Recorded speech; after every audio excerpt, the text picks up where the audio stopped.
Let's talk about voice typing and Google Slides. Voice typing is a powerful tool to have at your fingertips. Personally, I use voice typing a lot with my phone. Voice typing is also available in Google Docs. Voice typing in Google Slides works a tiny bit different, and it's all built in. No need for extensions or other programs in order to make this work. This is a tool that I highly suggest that you teach to your students of all ages, students of all abilities, but especially your students that struggle with typing. Now, voice typing in Google Slides only works with the speaker notes. Let's jump over to a different slide deck where I can show you how this works.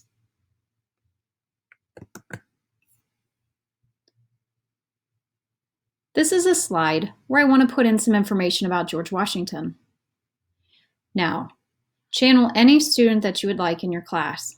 Chances are at some point, typing is a piece of learning, or it's a struggle, or potentially you have students that have specific needs.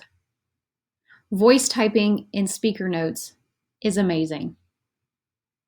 The first thing you have to do is understand that you can't insert a text box and type into here directly. We'll get to that in a second. Go to your toolbar, click on Tools, and find the Voice Type Speaker Notes. There is a keyboard shortcut, so if you have a student that will regularly use this, writing out the keyboard shortcut for that student or for yourself might be a good idea. Post-it notes work great. Click on it to activate it, and notice that you have the speaker over here. One thing that I'd like to point out is that you can also change the language. It gives you directions, and notice that down here in my speaker notes, I now no longer have actual words, I have my cursor. Once I turn my microphone on, it's going to record my voice down here in the speaker notes area.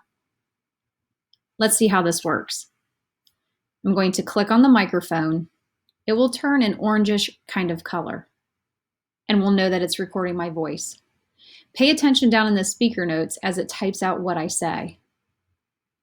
Ready? George Washington was the first president of the United States, period. He lived at Mount Vernon, period. Mount Vernon is a beautiful place, period.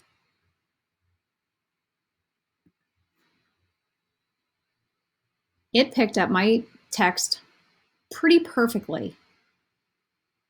Your students are still required to insert the punctuation and some of the grammar. Once they have it typed in down here and they've finished speaking what they want to say, I just clicked on the microphone to turn it off. It'll stay there until I actually click the X to turn it off. Now that it's down in my speaker notes, if I want it to show up on the main part of my slide, all I have to do now is select it,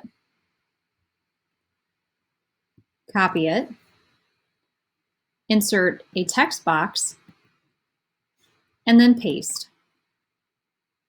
I voice typed the speaker notes, but then I was able to turn it into a text box up on the main part of my slide. This is great for students of all ages and all abilities. This is definitely one Google Slides tip that you can do.